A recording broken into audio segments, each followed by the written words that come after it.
Have you ever wondered why some people struggle to learn, no matter how hard they try? Maybe at school, university, or in the workplace. It's commonly accepted that people think in two ways, either verbally, in words, or non-verbally, in pictures. Many of us can do both, but we all have a preference. People with dyslexia usually prefer to think in pictures. We're all born picture thinkers. It's how we learn to recognize the things we see, our parents, a cat, or our food coming. We start out in the world looking at real, three-dimensional objects all around us. And as we grow, we learn by doing. In the sandpit, the art table, and with imaginative play. We look at and perceive things from different positions and angles, learning and understanding more about the world. It's fun, creative, and works well. But our world changes when we are shown and asked to learn symbols like letters and numbers. Most people adapt from picture thinking to thinking mainly in words, but around 15% of us remain visual learners and experience traits of dyslexia. This is where the confusion begins. Dyslexia is not a visual problem, it's a perceptual talent which can cause learning differences. When we imagine a real tree, a dyslexic can view it from all angles. We call this disorientating. But when we think about the word tree, the dyslexic brain struggles to process it because its letters are not 3D. And what we did to recognize the tree by disorientating and altering our point of perception no longer works. It creates confusion, learning challenges, mistakes, low self-esteem, and other behaviours to cover up these issues. And that's just the letters. When it comes to our language, it's not designed for how the dyslexic brain works. A dyslexic learner uses the visual mind to imagine a word and its associated meanings that they hear or read. This is easy when the word has a picture like house, or tree, or horse. But what about the word is, or was, or and?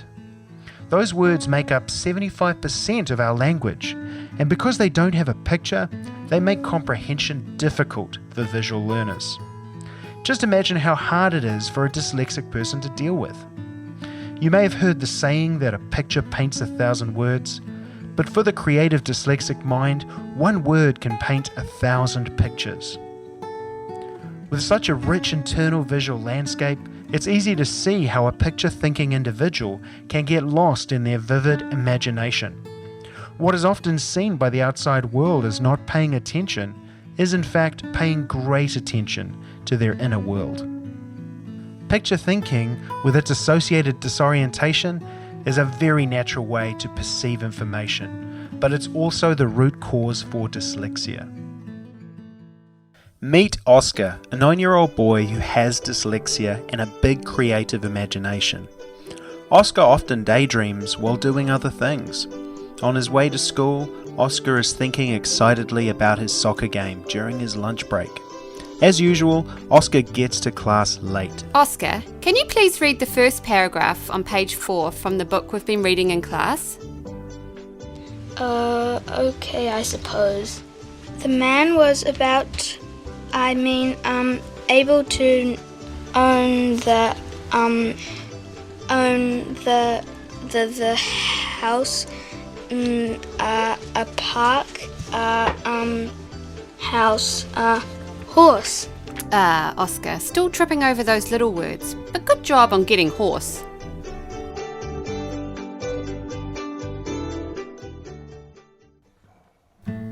Remember all those non-picture words we mentioned that make up 75% of our language? Because a dyslexic person is not able to match the letters of an abstract word like is, was, or and with a mental image, they get confused by the internal blank pictures and disorient. To try and solve the problem, find the missing pictures. This leads to further confusion. This means that they have to read and reread the same sentence or paragraph. It's so frustrating. The missing pictures in the dyslexic's mind caused by the trigger words make understanding what you are reading impossible.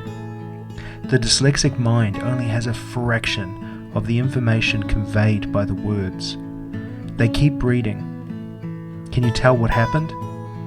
Are you confused? Are you frustrated? Reading it again does not fill in the blanks. Now, class, I want you all to take out your books and start writing about the story we've all been reading together. I'm inventing this machine. It's a digger that has big wings, can fly and move to other places just like a dragon can. One day I'm going to build one just like it.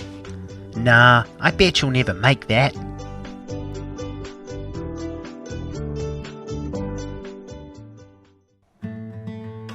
With their highly developed three-dimensional visual processing, a dyslexic does not try to understand the letter or word as a symbol, but as a real object.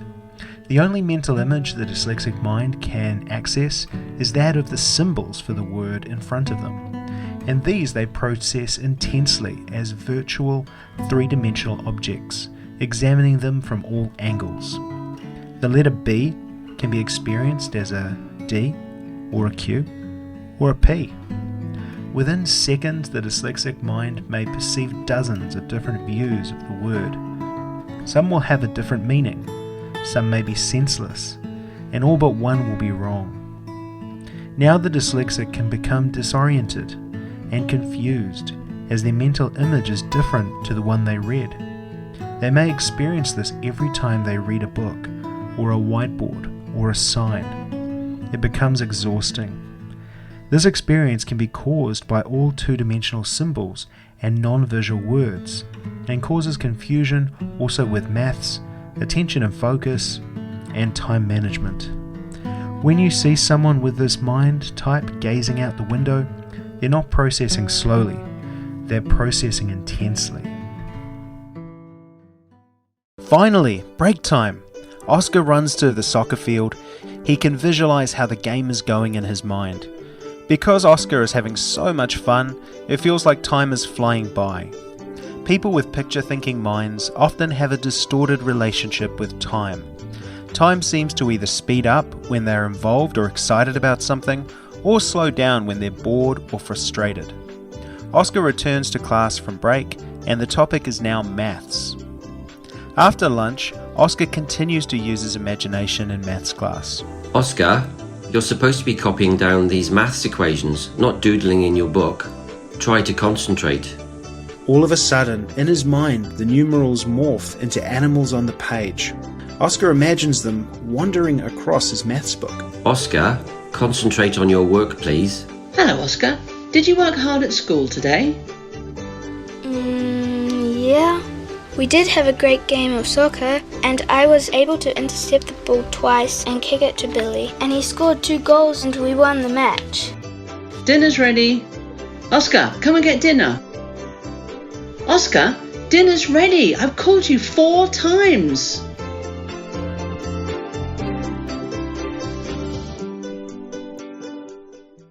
Dyslexics like Oscar can also struggle to hear information correctly. It can appear to be a physiological problem with hearing, but engrossed into their own creative and imaginative world, they simply don't process that information correctly.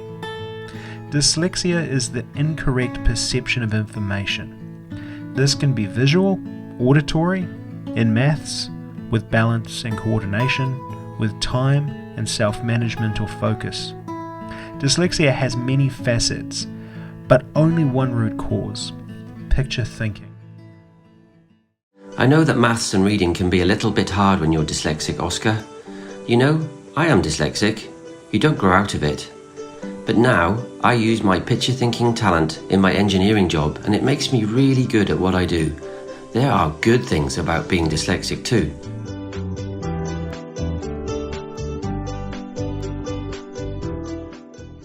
I always knew there was something not quite right, or just something really, really different about me and the way I learned. I couldn't read very easily, and when I was a child, and as I never ever read for pleasure, and the thought of curling up with a book on a rainy weekend was like my worst nightmare. I couldn't understand what reading for pleasure was. I found it better where if everyone knew I was dyslexic, because they know how to approach me now. Do you know what I mean? Before, like you were saying, Chris, they couldn't understand why I did this, and now they can understand why I did that, how I think. Do you know what I mean? Yeah, and I think that's the hardest thing is to come out and say, hey, I'm dyslexic, and you know. Sometimes the teachers made us read out loud to the class. Yeah. And that was a little challenging, so I used to hide away in the pillows to read. I tried to get people to help me. I would try to get people on side who I knew had those skills. Yeah. I'd try to get them on side to give me help, where often I would try to get them to do it for me. Yeah. And I try to, so I used my interpersonal skills, my social skills to try to get around a lot of that stuff. And sometimes I would just, sweep some of that stuff under the rug. So I think in school sometimes there are pockets of things that I just think I never really learnt well. I kind of just managed to scrape through. Like, if the teacher's writing, if I don't focus or calm down, everything gets all fuzzy. Okay. And it starts to, I can't see. I thought that I wasn't very smart. Yeah. And I couldn't read properly.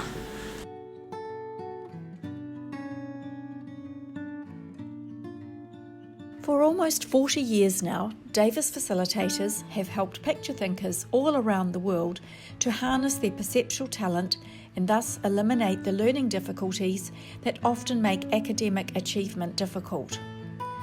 Using hands-on tools and methods, dyslexic individuals are shown how to focus and to master two-dimensional symbols so that they no longer cause confusion and trigger disorientation. Davis is a strength-based approach that works with the dyslexic brain and shows the person how to learn in a way that works for them.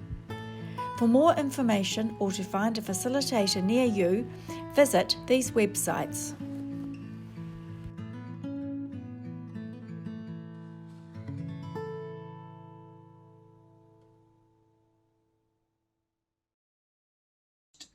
I have more clear tools to help myself. I can focus better when I need to. I can enjoy my confusion and disorientations and I know how to get myself out of that state if it's not appropriate for me to be in that state.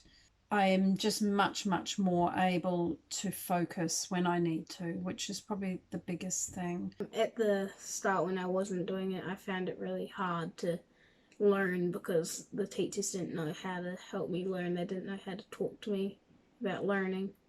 But after I went through it, it also helped my teachers with how to actually help me with my learning. And that helped a lot. And I learned how to actually listen to the teachers. I think the Davis program is really good because it is a program that is designed for dyslexics by a dyslexic, and so that makes it very easy for the dyslexic client to understand and to click to what is going on in the program. For me, it was that I had finally had strategies. Yeah. Before that, I felt like I was walking around blind when it came to some of these things and just trying to figure it out and not getting that far. Whereas now with some of these strategies, the focus strategies, and that's a big one for me because I think as a kid I just couldn't get focused. I couldn't stay focused, and now I know I can get focused, I can stay focused, and I can catch myself when I start to lose it as well. And I can see it in students, so I can see it happening, and I can jump on it and say, hey, just take a minute, do a release, do a focus, and then they're back on track. And so the strategies have been the biggest thing for me, just that I've got tools now that I never had before. I think I liked how I could understand the meaning of words in my own way. Yeah. And how you helped me visualise pictures better. When after recess you get a bit crazy, and then when you come back it calms you down from your energy. Okay, so when you're focused, I can read very well. I'm learning to read for pleasure and I cannot believe it, but I am actually getting pleasure from reading. Yeah, I've been reading a lot more and my writing's definitely improved. It's like a springboard for me to be more positive. I think that's a very general comment, but it's such an all-encompassing thing to be able to say that you can be more positive. It's very good. Yeah. Once you have these skills, like Claire said, it releases a lot of build-up in your psyche, how you think. It just releases a lot of stress, things that you do automatically, which the way you think might trigger off something totally different. So it brings you back in line with everything where you should be focusing on. People in my shoes, like some of them might not know that they're dyslexic, and it just helps a lot, and it just makes life so much easier to actually be able to work in the right way. My life has really changed in a really good way. Yeah. Thank you, Davis.